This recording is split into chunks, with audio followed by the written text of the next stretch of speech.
Sementara untuk terapi penyakit ain, selain ruqyah, bacakan ayat-ayat ruqyah, tentu ini ada bahasan sendiri masalah ayat-ayat ruqyahnya.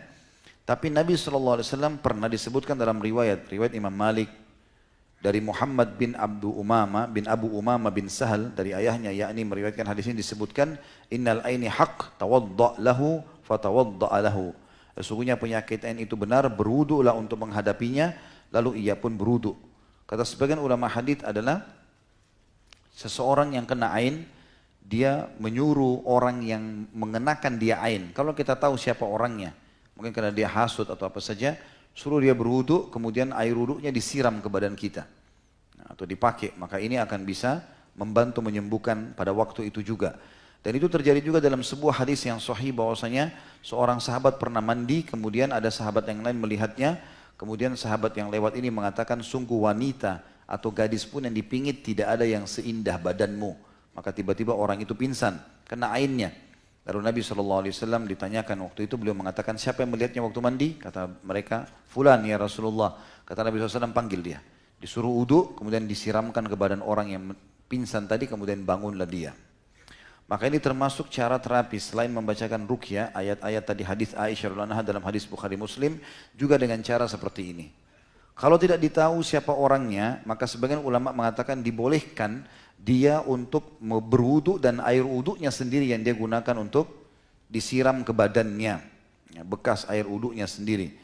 Disebutkan dalam riwayat Abdul Razzaq dari Ma'mar, dari Ibnu Taus, dari ayahnya secara marfu, al-ainu haq walau kana syai'un sabiqal qadar lasabaqathu al-ain fa idza stuksila ahadukum falyaktasil. Penyakit ain itu nyata. Kalau ada sesuatu yang dapat mendahului takdir, tentu sesuatu itu adalah ain. Apabila salah seorang di antara kalian tertuntut untuk mandi, maka hendaklah ia mandi. Artinya kalau ada orang yang mengatakan kemungkinan kena ain saya misalnya, maka saya akan mandi dan saya akan berikan. Atau ada orang mengatakan tolong mandilah atau wudulah, berikan kepada saya airnya. Kita nggak boleh tersinggung teman-teman sekalian. Karena sunnah Nabi SAW adalah kita ikuti keinginan dia. Makanya kata Nabi SAW, siapa yang diminta untuk mandi atau wudu maka dia lakukan. Kemudian dalam riwayat Jabir, hadis ini diriwayatkan oleh Bazzar dengan sanad hasan, dan hadis ini marfu, innal aini la tudkhilul rajulul qabra wal jamal al kidra. Sesungguhnya ain itu dapat memasukkan seseorang ke dalam kubur, artinya sampai menyebab mati, dan unta bisa masuk ke dalam kuali. Ya. Jadi saking luar biasa bahayanya penyakit ain itu. Salah satu juga yang efektif selain ruqyah syariah, selain juga mengambil air wudu atau air mandi orang tersebut atau dia sendiri yang wudu, maka juga dilakukan dengan cara mengucapkan Masya Allah Tabarakallah. Masya Allah Tabarakallah. Dan ini sudah sering dipraktikkan oleh teman-teman kita di Timur Tengah. Kalau di mobilnya dipasangin stiker Masya Allah Tabarakallah. Kalau di rumah pintu masuk seperti ada kaligrafi, itu ditulis Masya Allah Tabarakallah. Dan memang sudah biasa melatih diri anak-anak atau orang sekitarnya, istrinya, suaminya, setiap muji sesuatu dia mengatakan Masya Allah Tabarakallah. Tapi memang itu harus dilakukan. Harus dilakukan ya, kalau orang puji, karena ini bahaya. Terutama teman-teman kadang-kadang subhanallah kalau keluar rumah kita punya anak kecil sengaja diperindah, lalu kita tidak sama sekali membekali dia dengan doa, ya, dengan berdoa agar Allah lindungi dari keburukan. Ini bahaya sekali. Ya. Dan disebutkan dalam sebuah riwayat yang lain, riwayat Tirmidzi, dan dinyatakan hasan oleh beliau, bahwasanya Nabi SAW pernah memohon perlindungan dari godaan jin dan dari ain manusia. Dan ini menandakan memang besar sekali pengaruhnya. Ya, besar sekali pengaruhnya. Oleh karena itu kita harus hati-hati. Sebagian ulama menambahkan bahwasanya penyebab penyakit ain selain hasud bisa juga karena orang itu selalu saja punya halusinasi, ya, atau membayangkan hal-hal yang tidak ada, membayangkan syaitan, membayangkan apalah gambar-gambar abstrak, ya, yang tidak ada. Mungkin Allahu alam, saya juga khawatir kalau orang banyak menggambarkan kayak kartun-kartun Jepang, ya, banyak menggambarkan apalah, ya, manusia ini, manusia itu, atau robot ini, robot itu, ya mungkin tidak ada. Ya.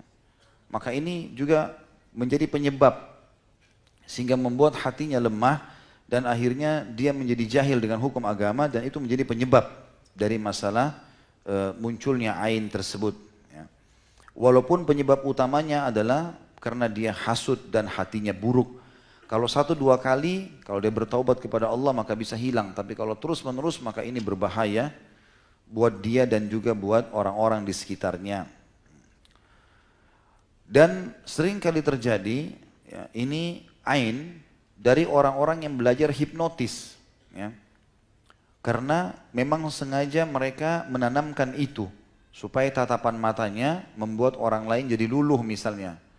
Dan ini memang sering kali terjadi dari orang-orang jahat, bahkan dari orang-orang kafir sendiri yang memang hasud kepada kaum muslimin. Allah sebutkan dalam surah Nun ayat 51, ya. A'udzu billahi minasyaitonir rajim wa iyyakadul ladzina kafaru liyuzlikuka bi absarihim lamma sami'u dzikra wa yaquluna innahu lamajnun. Dan hampir-hampir saja orang-orang kafir itu mencelakakan dirimu dengan pandangan mata mereka, gitu kan.